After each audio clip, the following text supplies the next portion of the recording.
Hola chicuelos y chicuelas, ¿qué tal estamos? Espero que muy bien. Bueno, vamos a comenzar la unidad 7. Oh, la unidad 7, ¿qué quiere decir eso? Que ya hemos pasado de la mitad del temario. 12 unidades, si llegáis a dar las 12, que a veces es difícil y nos quedamos los profes en 10, 11 como mucho. Pero bueno, si aunque dierais las 12, ya llevamos la mitad, 6. Y vamos a comenzar con la otra mitad que nos queda. Vamos a hacer como siempre una sesión dedicada a la lectura comprensiva, otra literatura y en la de lengua acabamos con la sintaxis, creo recordar. ¿Vale? Entonces, el que no domine bien la sintaxis, si se ve el apartado de sintaxis de lengua de la unidad 5 de la 6 y esto que vamos a ver no en esta sesión, pero sí en la siguiente, acabamos la sintaxis ya. Perfecto. Vamos a comenzar con la lectura comprensiva. Páginas 142, 143, 144 y 145. Realmente la lectura están en la 143 y 144. Y los ejercicios en la 144 y 145. Empecemos con la 143. Lazarillo de Tormes. Ahí lo tenéis, mira. ¡Pong! Ya sabéis que no puedo mostrar en pantalla todo el texto por los derechos de autor, así que os recomiendo tenerlo delante el libro, en la página 143, y seguir la lectura conmigo, ¿vale? Venga, empezamos. Tratado primero. Cuenta Lázaro su vida y cuyo hijo fue. Pues sepa vuestra merced, ante todas cosas, que a mí me llaman Lázaro de Tormes, hijo de Tomé González y de Antona Pérez, naturales de Tejares, aldea de Salamanca. Mi nacimiento fue dentro del río Tormes, por la cual tomé el sobrenombre, y fue de esta manera. Mi padre, que Dios perdone, tenía cargo de proveer una molienda de una aceña que está a ribera de aquel río, en la cual fue molinero más de 15 años. Y estando mi madre una noche en la aceña, preñada de mí, tomóle el parto y parióme allí, de manera que con verdad me puedo decir nacido en el río. Bueno, veréis que hay castellano antiguo, ¿eh? Sobre todo cuando ponen el pronombre detrás de algunos verbos, parióme, tomóle, pero bueno, se entiende, creo yo. Pues siendo yo niño de 8 años, achacaron a mi padre ciertas sangrías mal hechas en los costales de los que allí a moler venían, por lo cual fue preso, y confesó, y no negó, y padeció persecución por justicia. Espero en Dios que está en la gloria, pues el Evangelio los llama bienaventurados. En este tiempo se hizo cierta armada contra moros, entre los cuales fue mi padre, que a la sazón estaba desterrado por el desastre ya dicho, con cargo de acemilero de un caballero que allá fue. Y con su señor, como leal criado, feneció su vida. Mi viuda madre, como sin marido y sin hijos se viese, determinó arrimarse a los buenos por ser uno de ellos y vínose a vivir a la ciudad y alquiló una casilla y metióse a guisar de comer a ciertos estudiantes y lavaba la ropa a ciertos mozos de caballos del comendador de la Magdalena, de manera que fue frecuentando las caballerizas. Ella y un hombre moreno, de aquellos que las bestias curaban, vinieron en conocimiento. Este algunas veces se venía a nuestra casa y se iba a la mañana. Otras veces de día llegaba a la puerta en achaque de comprar huevos y entrábase en casa. Yo al principio de su entrada pesábame con él y habíale miedo, viendo el color y mal gesto que tenía. Mas que vi que con su venida mejoraba el comer, fuile queriendo bien, porque siempre traía pan, pedazos de carne y en el invierno leños a que nos calentábamos. De manera que continuando la posada y la conversación, mi madre vino a darme un negrito muy bonito, el cual yo brincaba y ayudaba a calentar. Y acuérdome que, estando el negro de mi padrastro trabajando con el mozuelo, como el niño veía a mi madre y a mí blancos y a él no, huía de él con miedo para mi madre y señalando con el dedo decía: «¡Madre, Coco!». Respondiendo él riendo: «¡Y de puta!». Yo, aunque muchacho, noté aquella palabra de mi hermanico y dije entre mí: «¿Cuántos debe de haber en el mundo que huyen de otros porque no se ven a sí mismos?». Pasamos página. Aquí también. Pasamos página. En ese tiempo vino a posar al mesón un ciego, el cual, pareciéndole que yo sería para adestralle, me pidió a mi madre y ella me encomendó a él, diciéndole que era hijo de un buen hombre, el cual por ensalzar la fe había muerto en la de los Gelbes y que ella confiaba en Dios no saldría peor hombre que mi padre y que le rogaba me tratase bien y mirase por mí, pues era huérfano. Él respondió que así lo haría y que me recibía por mozo, sino por hijo. Y así le comencé a servir y a adestrar a mi nuevo y viejo amo. Como estuvimos en Salamanca algunos días, pareciéndole a mi amo que no era la ganancia su contento, determinó irse de allí y cuando nos hubimos de partir, yo fui a ver a mi madre y ambos, llorando, me dio su bendición y dijo: Hijo, ya sé que no te veré más. Procura de ser bueno y Dios te guíe. Criado te he y con buen amo te he puesto. Válete por ti. Y así me fui para mi amo, que esperándome estaba. Bueno, vamos a hacer los ejercicios de esta lectura de El Lazarillo de Tormes. 1. Escucha con atención y lee el comienzo del Lazarillo de Tormes, considerada la primera novela moderna de la literatura universal. Ya lo hemos hecho. Ejercicio 2. Explica las circunstancias del nacimiento de Lázaro y cómo se relacionan con su sobrenombre de Lazarillo de Tormes. Nos venimos aquí al principio, que es donde cuenta cómo va su nacimiento. En amarillito lo tengo. Estando mi madre una noche en la aceña preñada de mí, tomóle el parto y parióme allí, de manera que con verdad me puedo decir nacido en el río. O sea, que es que nació al ladito del río Tormes, en un molino al ladito del río. Si sangrías, ejercicio 3, significa en el texto corte, y costales, saco de tela o relativo a las costillas, puede ser de las dos maneras, un saco o algo refiriéndose a las costillas, ¿por qué delito llevan preso al padre de Lázaro? Por robar grano cortando los sacos de quienes iban a moler trigo, porque vendía vino de mala calidad, por atacar con cuchillo a los que iban a moler trigo y para robarles. Tanto A como C podrían ser correctas. Y esta es la que es. ¿Por qué? Porque dice aquí que a mi padre le achacaron o le acusaron ciertas sangrías mal hechas en los costales de los que allí a moler venían.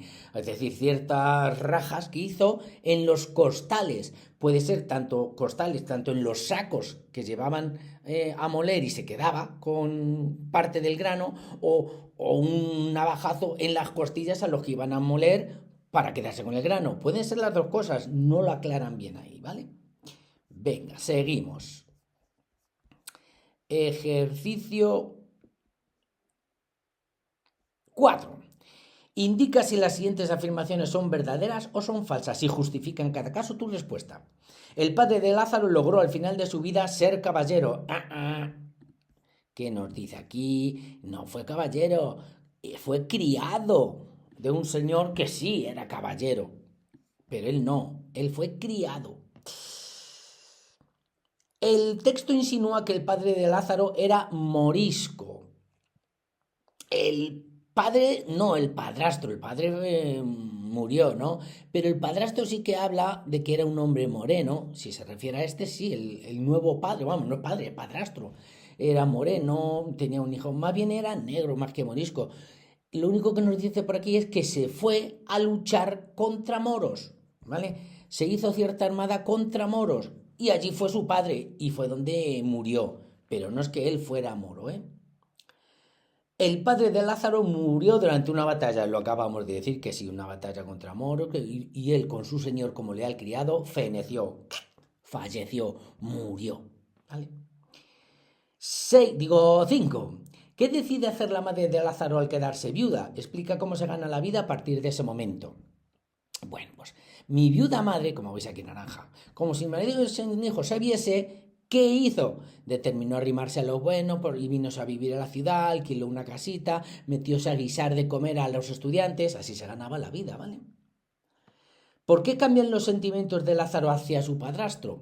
Te dice aquí que hacia su padrastro al principio no le gustaba, mira, pesábame con él y habíale miedo, es decir, le tenía miedo, no le gustaba, quizá porque era negro. Pero luego le fue queriendo bien, ¿por qué? Porque les llevaba cosas de comer, cosas para calentarse, entonces por eso fue queriéndole bien, ¿eh? 7. Vuelve a leer la frase que pronuncia Lázaro después de que su hermano mirando a su padre dijera «Madre, Coco», y luego trata de explicar su sentido y describe una situación a la que podría aplicarse. Mirad, la frase que dice es esta de aquí abajo. ¿Cuántos debe de haber en el mundo que huyen de otros porque no se ven a sí mismos? ¿Que no sabéis? ¿Que sabéis lo que significa? Perfecto. ¿Que no lo sabéis? Chicuelos, tenemos ChatGPT. ¡Ping! Mira lo que puse aquí. A ver si se quita los niños. ¿Qué significa la oración que dice Lázaro de Tormes? ¿Cuántos debe de haber en el mundo que huyen de otros porque no se ven a sí mismos? Te lo explica todo. Yo me iría sobre todo al final, que siempre te lo dice. ¿Cuánta gente critica en los demás lo mismo que no quiere admitir en sí mismos? Es decir, muchas veces criticamos a otros que están haciendo lo que nosotros hacemos. Pero claro, si nosotros lo hacemos no está mal. Sin embargo, criticas a otros que hacen lo mismo. Pues ahí el niño decía que era el coco su padre porque era negro y el niño también era negro. Lo que pasa es eso, a lo mejor no se asustaba o no criticaba si se diera cuenta de cómo es él. Y ahí lo de la situación tendréis mucha seguro. Algún amigo seguro que ha criticado a otro porque, no sé, porque llega tarde un día y él ha llegado tarde varias veces o algo así, seguro, ¿eh? Bueno, seguimos. 8. Analiza el doble sentido del apelativo y de puta que dirige el padrastro de Lázaro a su propio hijo. A ver, y de puta realmente significa hijo de puta, con perdón, pero es que es así, ¿no? Y, y te dice el doble sentido. ¿Por qué? Porque, a ver, no, aquí no toma el sentido literal. El hombre no va a llamar hijo de puta a su hijo porque está insultando por una parte a su mujer, bueno, o a la mujer con la que está, a la madre del niño, la está llamando prostituta, puta, ¿no? Y así también se está insultando él mismo, vamos a decir. Así que no es el sentido real, es un sentido figurado. La verdad que actualmente pasa muchas veces, vosotros mismos os insultáis con algunas palabras y decís esta misma, qué hijo de puta eres. No podéis decir eso, por Dios, que estáis insultando a su madre, pero lo decís como qué tonto, y hay que tener cuidado, que hay que saber el significado real de lo que decimos, ¿eh? 9. Aproximadamente a qué edad se despide Lázaro de su madre. ¿Crees que madre e hijo esperan volverse a ver? Está fácil. Aproximadamente a qué edad te lo dice por aquí arriba. Siendo yo niño de 8 años, a ver, cuando era 8 años le pasó a su padre eso, le acusaron, se tuvo que ir, fue a una batalla, murió y luego llegó el padrastro. Sí, puede haber pasado un año o dos, pero a lo mejor van a pasar meses. Entonces yo diría, para asegurar, aproximadamente 8 años, o aproximadamente 8 o 9 años. ¿Vale? Y se volverían a ver cómo se despiden. Mirad cómo se despiden. Hijo, ya sé que no te veré más. Así que no os digo nada, ¿eh? 10. A partir de tus respuestas a las actividades de 2 a 9, redacta un resumen del fragmento del Lazarillo de Tormes. Eso es cosa vuestra. Y nos venimos aquí, a la página 145. Un 1, un 4 y un 5, casi siempre. No, siempre, siempre. 11. ¿Qué tipo de narrador aparece en el texto del Lazarillo? Identifica en el pasaje indicios de que Lázaro en realidad está escribiendo una carta. A ver, tipos de narrador era en primera persona, si el que lo cuenta es un personaje, vive la acción, y en tercera persona si el que lo cuenta no es un personaje. Y aquí queda clarísimo, ¿no? Porque lo cuenta el mismo Lázaro, así que a mí me llaman Lázaro de Tormes, a mi padre, mi madre, lo está contando él mismo, o sea que es en primera persona. Y lo de cómo se nota que es una carta, a ver, yo lo diría, pero mira, si no lo sabéis, ChatGPT. Otra pregunta, es que hay algunas preguntas difíciles en este caso, ¿eh? Mirad. Aquí. Identifica en el siguiente pasaje, porque no se puede poner la pregunta, hay que saber cómo preguntar al ChatGPT, ¿eh? Entonces lo podéis modificar. Yo puse, identifica en el siguiente pasaje, que le voy a poner luego, indicios de que Lázaro en realidad está escribiendo una carta. Y luego le he puesto el copia y pega de todo el texto. ¿Qué me responde? Bueno, mira, me dice un montón de cosas y al final una conclusión. Lo mejor la conclusión, porque te lo dice. Los principales indicios. La apelación directa, es decir, que muchas veces se dirige a una persona, vuestra merced, ¿vale? Se dirige a una segunda persona, o sea, vuestra merced, solo una persona, no es que no lo cuente a todos, sino que parece que está escribiendo una carta a esa persona, vuestra merced. El tono formal y respetuoso, la intención explicativa, la organización cronológica detallada y el hecho de dirigirse a un único destinatario. Todos esos hacen que deduzcamos que se trata de una carta. ¿Vale? Bueno, sigamos. Ejercicio 12. Una parodia es una imitación burlesca de algo o de alguien. Localiza en el fragmento pasajes paródicos de los siguientes textos. Chicuelos, chicuelas, lo confieso, no sabía por dónde coger esta pregunta y me ayudé del ChatGPT. Localiza en el fragmento pasajes paródicos de los siguientes textos. Texto 1, texto 2, texto 3, se lo puse y me lo dice precioso. Vámonos a la conclusión. porque te lo explica perfecto, que sería bueno que lo leyerais y os enterarais, pero en la conclusión te lo explica. En el fragmento aparecen tres tipos de parodia. Caballeresca, nace en el río; evangélica, la frase confesó y no negó, aplicado a un ladrón; y el sermón de la montaña, una bienaventuranza aplicada irónicamente a un delincuente. Si no os enteráis bien, leedlo por aquí, por ejemplo. Mira. Parodia del nacimiento heroico. Que el texto uno es de Amadís de Gaula y hace una parodia de ese Amadís de Gaula, que Amadís, como pone aquí, que es otra obra muy buena, nació en secreto en un arca echado al río. Entonces parece que lo imita un poco el nacimiento de Lazarillo al lado del río con el de Amadís de Gaula. Del Evangelio de Juan, que es el texto 2, y en ese mismo Evangelio pone: él confesó y no negó, confesó. Y sin embargo, en el Lázaro de Tormes, de autor anónimo, dice: fue preso y confesó y no negó. ¿Veis el parecido? Una parodia. Intenta parecerse o imitar otros textos. Y el de las bienaventuranzas también, porque en el texto original de las bienaventuranzas te dice: bienaventurados los perseguidos por causa de la justicia. Y sin embargo, en el Lazarillo te dice: y padeció persecución por la justicia. Espero que Dios, que esté en la gloria, pues el Evangelio los llama bienaventurados. Esas son como las tres imitaciones a tres distintos textos, ¿vale? Sigamos.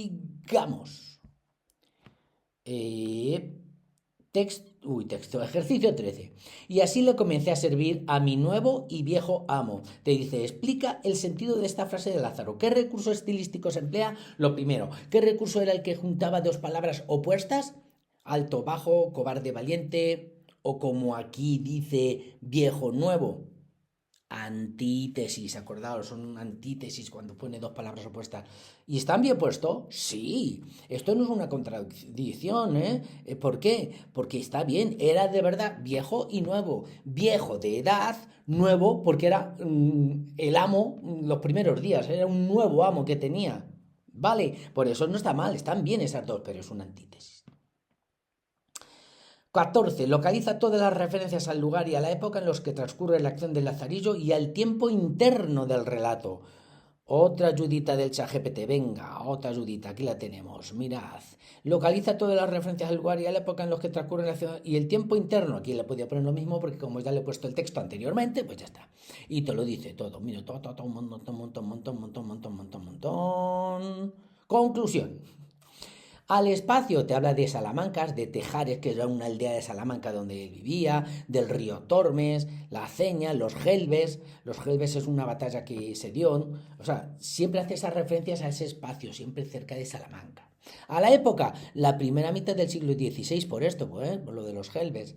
Las guerras contra los moros, la sociedad estamental, es decir, de estamentos, nobles, pueblo, clero, todo eso.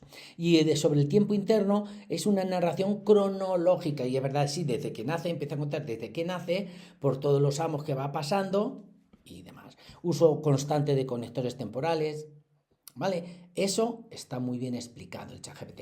Y ya digo, si no os enteráis mucho, no lo copiéis y peguéis. Por favor, no escribáis cosas que no entendáis, porque el profe o la profe os puede preguntar y os quedáis, y entonces sabe que lo habéis copiado y sobre todo que no os habéis informado. Si copiarlo esto lo vais a copiar o del ChatGPT o de Google o de donde sea, o del libro, si os lo estudiáis. Pero enteraros, hablar, por ejemplo, aquí que hemos dicho, el tiempo interno, es que no me entero bien del tiempo interno, pues te vienes aquí, referencias al tiempo interno del relato y te lo explica mejor. Sigue una progresión cronológica, primero el nacimiento, luego la infancia, ¿sabéis? Y os lo explica mucho mejor. Sigamos. 15. Las siguientes palabras hacen referencia a elementos de distintos tipos de molinos. Relaciona cada una con la ilustración correspondiente. Vamos a ver los dibujitos, esto por lo menos sí, que está bien. Aquí están los dibujitos. 1, 2, 3, 4, 5, 6. Muela, aspas, noria, batán, cangilón, silo. Me imagino que todo el mundo sabe que el 4 son las aspas del molino. Pero si no, ¿qué os aconsejo? Cualquier cosa que no sepáis, ahora sí, en Google. Porque, hombre, ChatGPT lo podéis usar, pero va a tardar más. Y en las imágenes de Google también está muy bien y es muy fácil. Por ejemplo, veréis, aquí tengo muela de molino. Y mirad las fotos que te salen. Por lo tanto, ya vais a saber que la muela del molino es esta. Muela viene de moler, de machacar, ¿vale? Los granos. Bien. Aspas ya lo hemos dicho. Noria, cuidado con Noria y Cangilón, porque si escribís eso, a ver, lo tengo por aquí, Batán, Cangilón. Decís, anda, si es igual que la Noria, cuidadito que el Cangilón se refiere a esto, a especie de caja o contenedor. Este es el Cangilón, esta es la Noria, ¿eh? Pero tened cuidado que podéis poner Cangilón, ver esto y confundiros. El Cangilón es como decir la caja, el cajón, donde va, donde vierte el agua. Y luego también tengo aquí batán, que es un batán. Este es prácticamente igualito que el que tenéis en el dibujo, ¿no? ¿Eh? El 5 es prácticamente igualito a estos que vemos aquí. Pues eso es el batán. Os podéis ayudar perfectamente y así no fallaréis nunca. 16. Indica con cuál de las siguientes acepciones se emplea en el texto el verbo partir y escribe una oración con cada una de las restantes. ¿En qué casos el verbo es transitivo y en cuáles intransitivo? Adiós, ¿qué será eso? Vamos a aplicarlo detenidamente. Vamos a ver. Primero, aquí. Partir, partir, partir. Determinó irse de allí y cuando nos subimos de partir, yo fui a ver a mi madre. Cuando tenían que irse, ¿vale? Es decir, hacer parte de un todo, no dividir una cantidad, no romper algo, no salir o marcharse de un lugar. Ahí se refiere nuestro partir. Luego dice, escribe una oración con cada una de las restantes. Pues hacer partes de un todo, partir de, pues parte la tarta en 7 partes, o en 7 porciones. Dividir una cantidad por otra. 6 partido por 4 igual a 1,5, creo. Que no soy de matemáticas, pero cálculo mental es muy bueno. Y cosas así, lo vais haciendo. Y ahora, ¿qué verbo es transitivo y cuál es intransitivo? El verbo transitivo siempre te dice algo detrás del verbo, es decir, partir carne, pues eso es transitivo. Si dices partir tarta, es transitivo, porque te dice qué partes y lo puedes poner la, es decir, la parto, la tarta, lo parto, el turrón. Y los intransitivos no tienen eso. Por ejemplo, este, que es irse, vosotros no vais a decir, yo partí. Si es de irse, partí hacia Toledo, partí de Toledo, pero no partí algo. Este es intransitivo, está claro, ¿eh? Este es transitivo porque cuando partes algo, bueno, los demás los intentáis vosotros. Ya os he explicado lo que es transitivo o intransitivo. Solo hay 2 intransitivos. Buscadlos y encontradlos. O 3, espérate. No, no, 2, perdón. Y último, 17. Imagina que eres la madre de Lázaro despidiendo de él, quizá para siempre. Formula con tus palabras lo mismo que ella quiere transmitir a su hijo. ¿Qué expresión has utilizado equivalente a válete por ti? Bueno, primero tienes que hacer una especie de despedida, aunque sea como esta, de 3 líneas o así, ¿vale? Bueno, son 2, mejor, pero decirlo con palabras actuales. ¿Y qué significará válete por ti? Válete por ti mismo, ¿no? Bueno, si tenéis dudas, ChatGPT. Yo creo que era el último que ya busqué, que ya está bien, ¿no? A ver, aquí mira. ¿Qué expresión más actual es equivalente a válete por ti? Búscate la vida. Espabilate solo, búscate la vida, cuídate tú mismo, arréglatelas por tu cuenta. Cualquiera de esas es válida. Bueno, creo que hemos acabado todos los ejercicios, así que una cosa más. Fijaos, si por casualidad vuestro profe o vuestra profe le gustara hacer estos de investigación, que están bien los de investigación, que conste que está bien. No creo, pero bueno, solo os voy a decir este primero porque me llamó la atención. ¿Qué significa esto de Bildungsroman? Bildungsroman, ¿qué es esto? ¿Qué palabra es esta? Averigua el significado. ¡Ting! Mira, averigua el significado de la palabra Bildungsroman y relaciónalo con el texto de Lazarillo. ¿Qué significa Bildungsroman? Novela de formación, novela de aprendizaje, una novela que te enseña algo, ¿vale? Y luego, bueno, pues relacionarla con el Lazarillo aquí te viene bastante relacionado, que es desde la infancia, va aprendiendo cosas el Lazarillo, se va formando el carácter, en fin, todo eso. Por eso, pero cualquier novela de aprendizaje es lo que llaman así, Bildungsroman, que no sé cómo se pronunciará. Así que, porque es del alemán, así que imaginaos. Bueno, chicuelos y chicuelas, pues hemos acabado la lectura comprensiva de la unidad 7. Lo próximo, chan chan, sintaxis. Hasta la próxima.